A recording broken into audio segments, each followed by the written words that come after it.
Bonjour mes chers amis, quand on pense à du contrôle dans un couple, on peut imaginer une mégère avec un rouleau à tarte dans la main, prêt à taper, on peut imaginer un homme alcoolique, violent. La réalité c'est que le contrôle mental est invisible. Et l'autre réalité, qui est peut-être plus dure à entendre, c'est que c'est quelque chose de fin. Quelque chose qui fait que si tu regardais ça juste sur une seule heure ou une seule journée, tu ne verrais pas le problème. Mais si tu commençais à regarder l'intégralité des semaines qui passent, des mois qui passent, des années, tu verrais exactement ce que je vais te montrer aujourd'hui. On t'a appris à rester, on t'a appris à subir. C'est un peu comme une prison aux portes ouvertes, c'est-à-dire qu'en gros, tu pourrais partir quand tu veux, sauf qu'on t'a appris à rester prisonnier de cette personne. Ou à l'expérience de cet éléphant qui finit par rester immobile sans bouger parce qu'on lui a appris 100 fois avant qu'il ne pouvait pas bouger. J'aurais pu attaquer les hommes là-dedans, dire pas tous les hommes, mais j'aurais pu aussi attaquer les femmes dans cette vidéo, à dire elles ont des techniques qui sont sournoises. En réalité, les enquêtes montrent par exemple sur 2025, sur 12 mois, qu'il y a eu en Amérique, mais on ressemble beaucoup à leur mentalité, il y a eu 16,5 millions de femmes victimes d'abus psychologiques et 20,5 millions d'hommes. Donc on peut dire que c'est kiff-kiff, avec même dans cette étude-là, selon comment sont posées les questions, une prédominance d'hommes. La réalité c'est que l'abus mental n'a pas de sexe. Ça peut être un homme, ça peut être une femme. On va voir aujourd'hui 6 tactiques, 6 comportements que j'ai classés dans 3 sections. Dans la première section, on va voir les tactiques qui exploitent ton empathie. J'imagine que si tu regardes ce genre de vidéo, tu as forcément de l'empathie. On verra ensuite les tactiques qui exploitent ta peur du rejet. Et on verra aussi celles qui réécrivent ta réalité. Peut-être que tu te dis aujourd'hui, mon empathie, je la contrôle, je ne suis pas manipulable. Peut-être que tu te dis aussi, je n'ai pas si peur du rejet que ça, parce que moi, je ne suis pas le genre de femme, le genre d'homme qu'on peut influencer. Peut-être que tu me diras aussi, moi, dans la vie, on ne peut pas réécrire la réalité parce que je sais ce que je vaux, je sais ce que j'ai vu.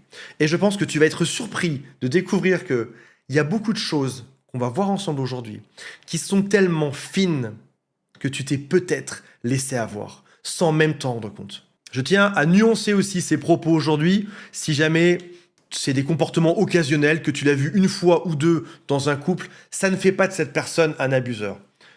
On note ça, on comprend ça par la répétition. Le fait de répéter un acte montre quelque chose de toxique chez l'autre. Commençons par ton empathie qui s'est peut-être fait pirater. Tu es peut-être le genre d'homme qui a de l'empathie, qui comprend les autres. Peut-être le genre de femme qui a toujours une forme de sensibilité quand elle écoute un discours. Et peut-être même que cette chose magnifique qui est l'empathie, qui fait que on vit, qui fait qu'on comprend l'autre, qui fait qu'on peut évoluer en société et progresser ensemble et prendre soin les uns des autres, peut-être que ça s'est retourné contre toi. Et pourquoi est-ce que cette manipulation est fine? Parce que ça ne ressemble pas à de la manipulation.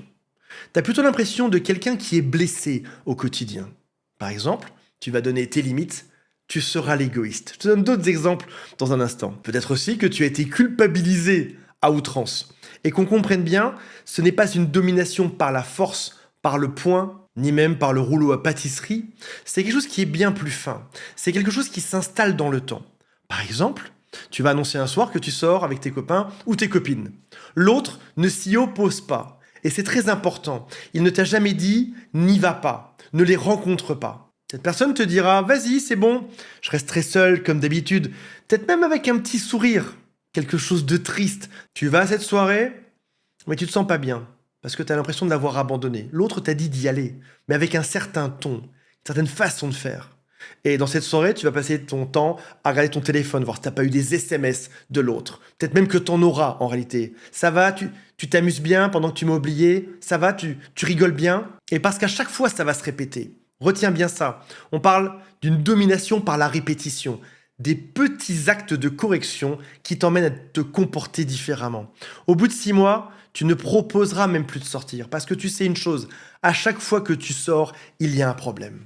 Ça peut aussi aller plus loin. Tu peux aussi avoir une personne qui va te mettre des contraintes. Bah oui, tu as de l'empathie, tu es gentil, tu devrais m'aider en permanence, tu devrais aussi m'aider financièrement peut-être, sinon t'es pas un vrai homme, ou encore on va te dire que une femme doit s'engager à 50-50 dans le couple. Toi, tu as un salaire qui est 10 fois moins gros que le sien, et pourtant tu dois cotiser au même niveau que lui. Et parce que cette personne est triste, parce qu'elle semble faible, parce qu'elle semble attaquée par tout ce que tu fais, tu finis par faire moins et tu finis par l'aider plus. Tu finis même par dédier ta vie à cette personne. Il faut lui trouver des contacts pour un job, il faut que chacune de tes actions aille dans son sens, sinon ce sera de la culpabilisation. Et pour eux, l'équation est très simple, parce que tu as de l'empathie, je vais te culpabiliser. Si on monte ceci d'un cran, tu peux aussi avoir une crise à chaque fois que tu abordes un sujet. Tu as un besoin, il se passe quelque chose, ça va pas dans son sens. Tu as envie de parler de, je sais pas, de la façon de ranger un placard, un truc tout bête, hein, de quelqu'un que tu aimerais voir, d'une nouvelle façon, d'un nouvel endroit où tu aimerais partir en week-end. Ça n'ira pas, ce sera une crise. Et tu vas finir par t'excuser parce que ton comportement génère toujours chez l'autre une crise. Et tu t'excuses de quelque chose que tu n'as pas commis. Et surtout, le problème initial n'est jamais résolu. Cette personne sera toujours la victime, tu seras toujours l'agresseur. Et ce qui est intéressant, c'est que ça, ce sont des statuts, des étiquettes collées sur ton front malgré toi. Tu es... Allez, donne-moi ton front, je te le colle dessus. Tu es l'agresseur, je suis la victime. C'est ce qui est dit oralement. Mais si tu regardes bien ce qui se passe dans le couple en réalité, c'est toi qui es la victime de cette personne. Et c'est toi qui te fais agresser de manière permanente. Toi, tu marches sur des œufs, qu'on se mette d'accord. Tu ne peux pas être l'agresseur. Un jour, tu vas oser dire que on dépense trop dans le couple. Chaque couple devrait avoir un budget mensuel, bien évidemment, qui serait validé par les deux, qui serait réaliste par rapport à nos besoins, par rapport à ce qu'on dépense, par rapport à ce qu'on gagne. Tu vas dire calmement, de manière mature, adulte, les dépenses me stresse, on dépense un petit peu trop. En 30 secondes, cette femme sera en larmes. Donc, je suis une charge pour toi. C'est bien ça. Je savais bien que tu me voyais comme ça. Le budget n'a jamais été discuté au final et t'en repars coupable en t'excusant de quelque chose que t'as pas fait. Et pour finir cette section, j'ai une seule question pour toi. Est-ce que je me sens régulièrement coupable dans mon couple? On va passer à une autre section, ce sont les tactiques qui exploitent la peur du rejet. Alors, on a vu dans beaucoup de vidéos ce qui s'appelle du stonewalling. C'est-à-dire, en gros, tu rentres à la maison, l'autre ne te parle pas. Il est comme un mur de pierre. Ça peut durer quelques heures, ça peut durer quelques jours. C'est extrêmement violent. On pourrait se dire, c'est pas grave, il boude. En réalité, psychologiquement, on l'a vu dans d'autres vidéos, ça fait beaucoup de dégâts. Là, ce n'est pas exactement ça. C'est un rejet silencieux. Je t'explique. Il n'y a pas un conflit qui est ouvert de manière claire. Il y a juste une atmosphère. Par exemple, l'autre est froid, il soupire, il est irrité, il te fait des petites remarques bizarres. Et si tu demandes comment ça va, l'homme ou la femme en face de toi te disent « Non, non, rien, ça va ». Tu finis, au bout de quelques mois, par scanner en permanence l'humeur de l'autre pour comprendre ce qui ne va pas. On parle d'un rejet silencieux. Par exemple, tu vas au sport et tu rentres. Au moment où tu ouvres la porte, l'autre ne dit pas bonjour. Toi, tu dis bonjour. Coucou, mon chéri, ma chérie, comment ça va? L'autre, il soupire. Tu dis ça va? L'autre te répond oui, très bien, oui. Et tu passeras les prochaines 48 heures à te demander ce que tu as fait de mal et à t'excuser pour quelque chose que tu n'as pas compris. Allez, un autre, je sais que vous les aimez bien, ceux-là. Tu rentres le soir et tu racontes ta journée à ton compagnon ou à ta compagne. L'autre a la tête dans son téléphone et il te répond pas, ou tu as juste droit à un petit ok, ouais, ça va, ouais, aucun souci, ou un ouais, pas de souci. Techniquement, il n'y a eu aucune dispute. C'est-à-dire que tu raconterais à tes potes, je sais pas, admettons, tu sors en soirée, tu dis ouais, ma femme, c'est compliqué, ou mon mari, je rentre, je lui raconte ma journée, il me répond ok, génial, ça me fait plaisir. Tes amis te diraient c'est plutôt chouette, en fait, c'est pas grave, ça nous arrive à tous. Sauf qu'en fait, ce qui est pas explicable, et j'en rajoute pas, c'est quelque chose qui vient bousiller le mental en fait. Ce qui n'est pas explicable, c'est la façon dont c'est fait, c'est la récurrence, c'est le fait que chaque soir quand tu rentres, c'est exactement la même scène, t'es face à quelqu'un qui te dénigre de manière silencieuse. C'est ce qui fait que tu dors moins bien par la suite, c'est ce qui fait que tu rumines, c'est ce qui fait que tu pars en dépression, c'est ce qui fait que tu comprends pas que t'as plus de libido, c'est ce qui fait que ça dégrade ta santé. Parce qu'en réalité, ton pire ennemi, il est sous la couette, à côté de toi. Et encore une fois, tu es en train de marcher sur des œufs. Et j'ai une deuxième question pour toi dans cette vidéo. As-tu la sensation de marcher sur des œufs dans ta relation? Troisième tactique sur 6, c'est la honte subtile. C'est toujours des attaques discrètes qui sont faites de deux manières. Soit c'est pour ton bien. T'as pris un peu des kilos à ce que je vois. Je te dis ça pour ton bien. Hein. Ou alors, on va te dire, oui, mais moi, je suis très franc, moi, je dis tout ce que je pense, et ça, c'est une vertu. Au final, la seule chose que tu observes là-dedans, c'est que l'autre se sent plus élevé que toi dans le statut, c'est que c'est lui l'adulte, c'est que c'est lui qui contrôle, et c'est lui qui te micro-corrige en permanence. Je vais vous expliquer quelque chose de très important qu'on comprend mieux sur les enfants. On dit que certains enfants ont eu, alors c'est des chiffres estimés, quelque part entre 20 000 et 40 000 micro-corrections.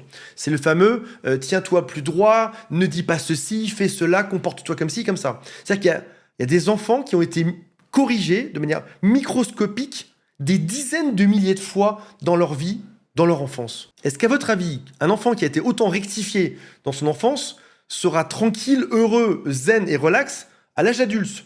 Il y a de fortes chances que non, en fait. Et en réalité, ça peut créer tout un tas de troubles dont je vous parlerai dans une prochaine vidéo. Si on le comprend pour l'enfant, qui est micro-corrigé en permanence, qu'est-ce que ça fait un être adulte? Ça fait la même chose. Ça fait exactement le même genre de trouble. Quelqu'un te corrige de manière microscopique en permanence. Et encore une fois, t'irais dire ça à tes potes en soirée, tes copains et tes copines, ils diraient c'est pas très grave, c'est vrai mec, c'est vrai meuf, t'as pris 2 kilos et on s'en fiche. Mais ce qu'ils n'arrivent pas à comprendre, parce que c'est ça qui n'est pas descriptible, et c'est l'un des points essentiels de cette vidéo.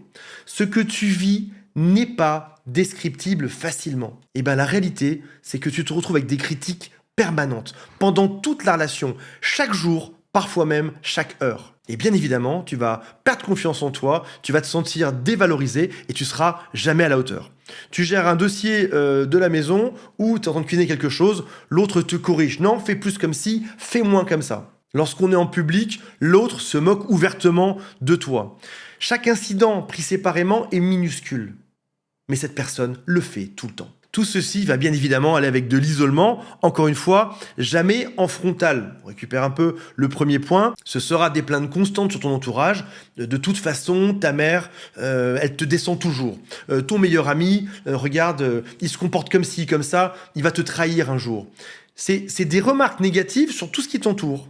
Et aussi des conflits systématiques avant chaque soirée avec des amis, c'est-à-dire qu'au moment d'aller dans la soirée, il y aura des problèmes, le partenaire sera en retard, sera mal luné, va vouloir annuler la soirée avant d'y aller, te fera des critiques, donc c'est te bousiller avant d'y aller, et quand t'en sors, à la fin c'est soupe à la grimace, l'autre est triste, tire la gueule comme s'il avait mal au ventre, ça se passe mal. Qu'est-ce que t'apprends à la fin? T'apprends que il ne faut pas aller les voir. Encore une fois, on t'a corrigé ton comportement suffisamment de fois pour que tu n'aies plus envie de le faire. Parfois même, tu peux avoir des inventions totales d'histoire. Ou encore, on va prendre 50% de vrai, personne n'est parfait. J'imagine que tu as des amis qui sont géniaux, ils ont peut-être aussi quelques défauts. Et on va prendre une partie de leurs défauts et puis inventer le reste derrière. Et du coup, tu vas te dire, ouais, c'est vrai, finalement, il y a un genre de truc qui est un peu vrai là-dedans.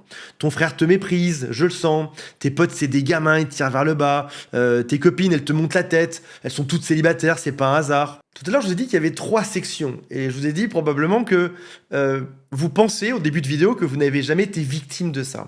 J'imagine qu'il y a peut-être eu des surprises. Dites-moi en commentaire.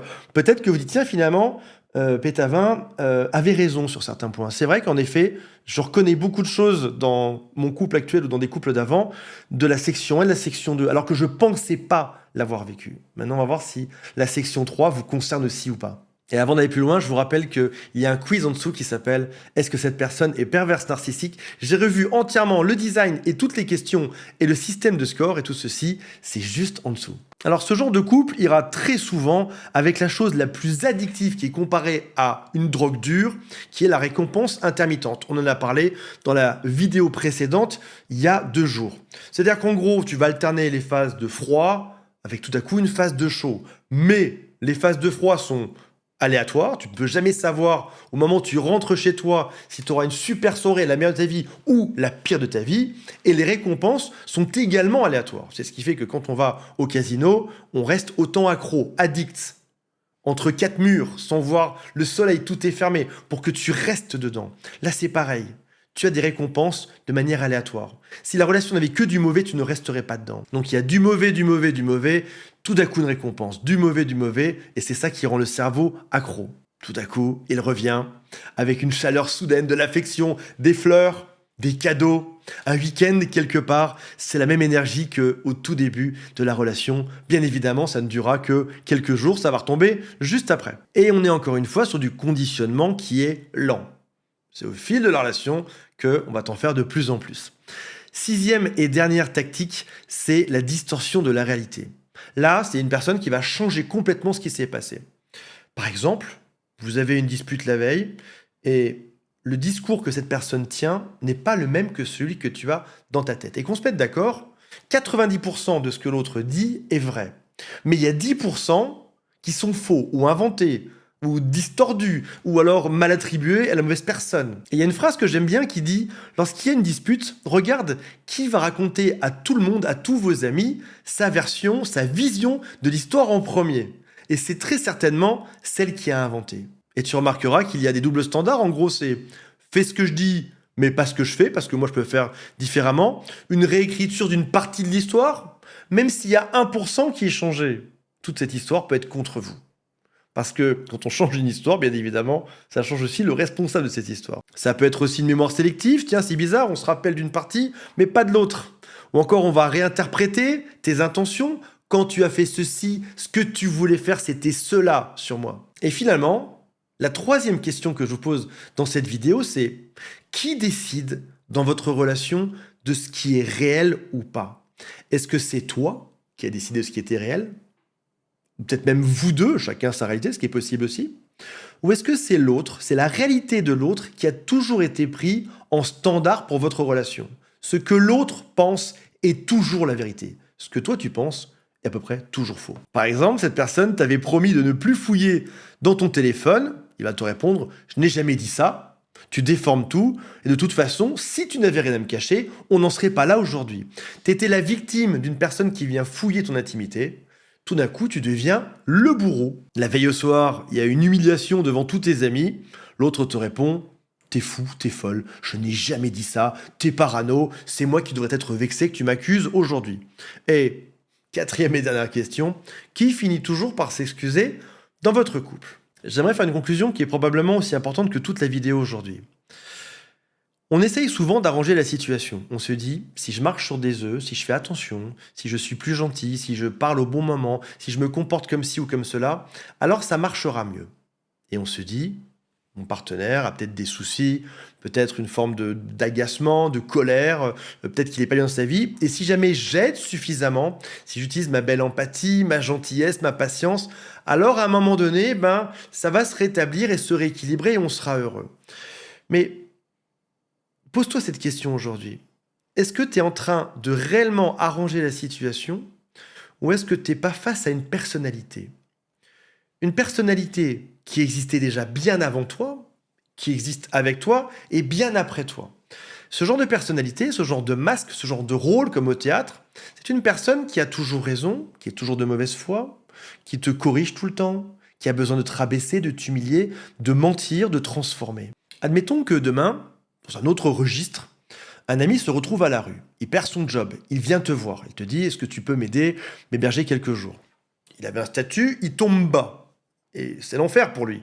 Tu vas lui dire parce que t'es mon meilleur ami, bien évidemment, viens à la maison, je t'ouvre mon frigo, je t'héberge quelques temps et on va te refaire une santé, je vais t'aider à envoyer des CV, ça ira mieux. Tu viens l'aider parce qu'il y a un problème temporaire pour le remonter à son niveau, pour l'aider à être au bon endroit, qu'il retrouve son autonomie. Et c'est noble de ta part. Mais dans tout ce qu'on vient de voir aujourd'hui, cette personne en effet a besoin d'aide, d'attention, que tu te comportes différemment, que tu sois plus ceci, plus cela. On n'est pas sur une personne qui a perdu quelque chose temporairement et qui a besoin d'être aidée pour comprendre ou pour aller mieux. C'est peut-être même là-dedans que tu te perds. Si je l'aide un peu plus, si je suis plus patient, ça ira mieux et on sera enfin équilibré. Non, tu es peut-être juste en train de donner ton temps, ton énergie et tes efforts à une personne dont c'est la personnalité.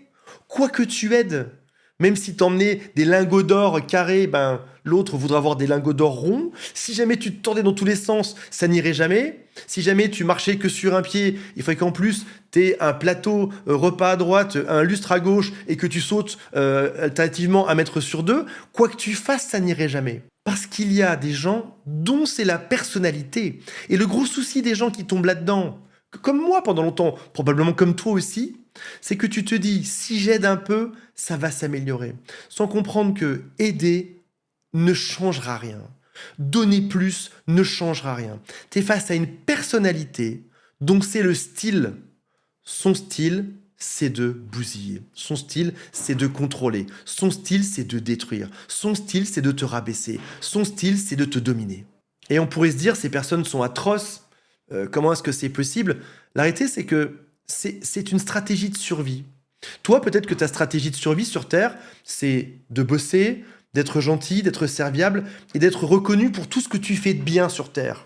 Ça nécessite de l'énergie de réussir sa vie comme ça. Parce qu'à la fin, les gens t'admirent pour ça. Mais il y a d'autres gens qui ont choisi autre chose pour réussir, pour attirer l'attention à eux. Se victimiser, aller raconter à tout le monde qu'ils sont victimes de toi, par exemple, prendre l'argent, raconter qu'ils ont vraiment pas de chance sur Terre, c'est toujours la faute de quelqu'un d'autre, créer des disputes pour qu'on les regarde dans leur couple, raconter ces disputes en soirée pour qu'on les regarde, c'est aussi une stratégie de survie. Toi, tu as choisi la voie noble, celle d'être bien, celle d'être honnête. D'autres, pour survivre, pour être regardés, pour créer de l'attention, ont choisi un autre chemin. Voilà mes amis, j'espère que ça vous a intéressé. On se retrouve prochainement. Je vous aime, salut à tous, bye.